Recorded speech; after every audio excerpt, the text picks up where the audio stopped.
The Trump administration has reversed a key Obama-era scientific ruling that underpins all federal actions on curbing planet-warming gases. The repeal will remove the regulatory requirements to measure, report, certify and comply with federal greenhouse gas emission standards for cars. Donald Trump called the move the single largest deregulatory action in American history.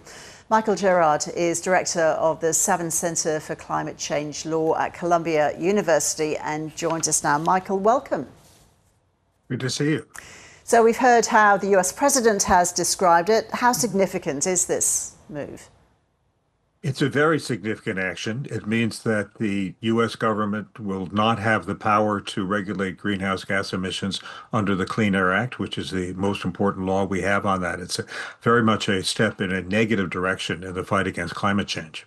Can you tell us a bit more about this endangerment finding that's been repealed? What does it say? What was its impact? It says that that greenhouse gases are the main cause of climate change, and climate change is posing a real endangerment to public health and to the environment. The U.S. Supreme Court ruled 20 years ago that if EPA finds that greenhouse gases pose a danger, it must regulate them. But now the Trump administration is saying, never mind, we don't really believe that any of this should happen. So what does it mean now then for US industry and also for the environment? It means that the regulations, first of all, for motor vehicles, for cars and trucks, will be much weaker. We can have dirtier, more gas-guzzling motor vehicles, which ultimately will cost their drivers a lot more money because they have to buy more fuel.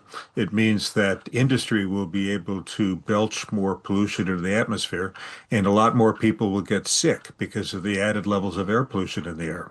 And what's been the reaction to this move there in the US? Well, sir, most Americans believe that climate change is really a problem and should be regulated. So this announcement we knew was coming, and it's leading to an enormous amount of unhappiness, and it will very quickly lead to lawsuits. So this is going to find itself in the U.S. Court of Appeals in Washington very shortly.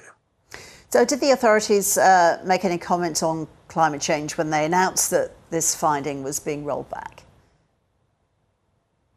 While ago, several months ago, they were saying that they didn't believe in the climate science, and they appointed a few scientists who were skeptical about climate science. That was roundly criticized by the National Academy of Science and just about all other scientists. They didn't say that today. Today, they seem to be backing off from their claims that the science of climate change is uncertain and just saying it's too expensive and we don't want to do it.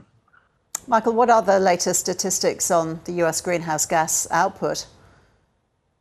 U.S. greenhouse gas emissions have been declining somewhat, but they are still far above where they need to be in order for us to be in compliance with the Paris Climate Agreement, which calls for net zero emissions by 2050. We are way off the mark for that.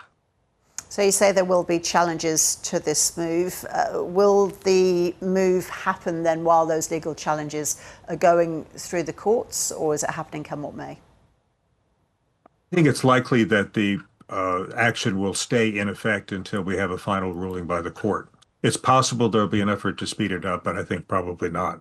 All right, Michael Gerrard, good to get your thoughts. Thank you so much. Thank you.